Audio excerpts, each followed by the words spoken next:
you're surrounded by business leaders, people who have, again, become accomplished in life. So what can these change makers do in order to make that 2040 dream a possibility? How can you set up India for the future right now? Either we have an extraordinarily bright future or a very dark one. The reason it could be dark is that what capitalism has done, the world has become like a one big superconductor, right? All of us are connected to each other. And the way to understand this is very simple.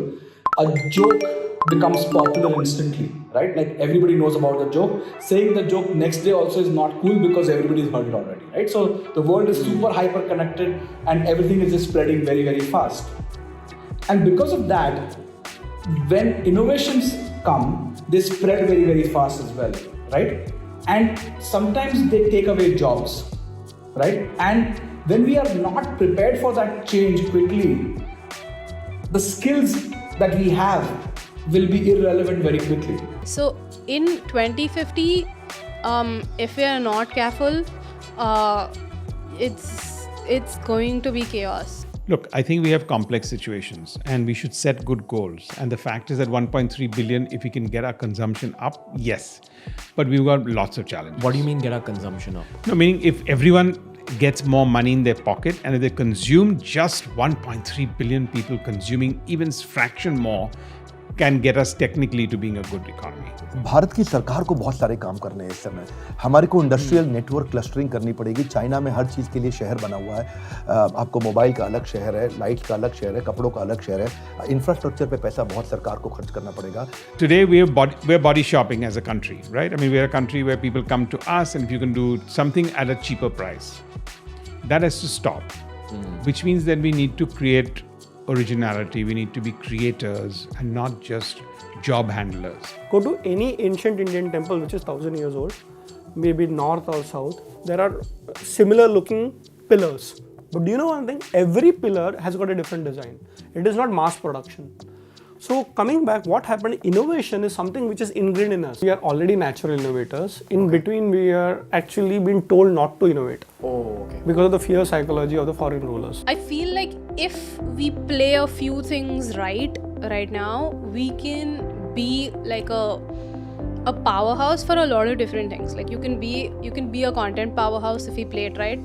You can be a powerhouse for agricultural produce, for diversity in agricultural produce, for nutritional security. You can be a powerhouse for that.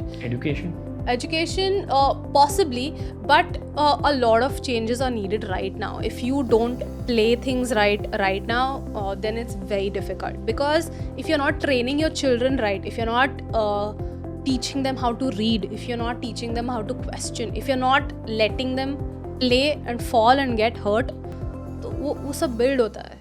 We have a very, very young nation, probably the youngest in all the nations. And if people figure out that they don't need to depend on education system to become smart and learn skills, and just that basic skill is taught and hammered in people's mind, I think we will learn how to crack things.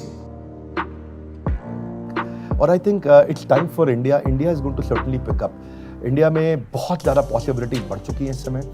Or with the kind of digital revolution and digital availability to consume global content, it's time for India to pick up now.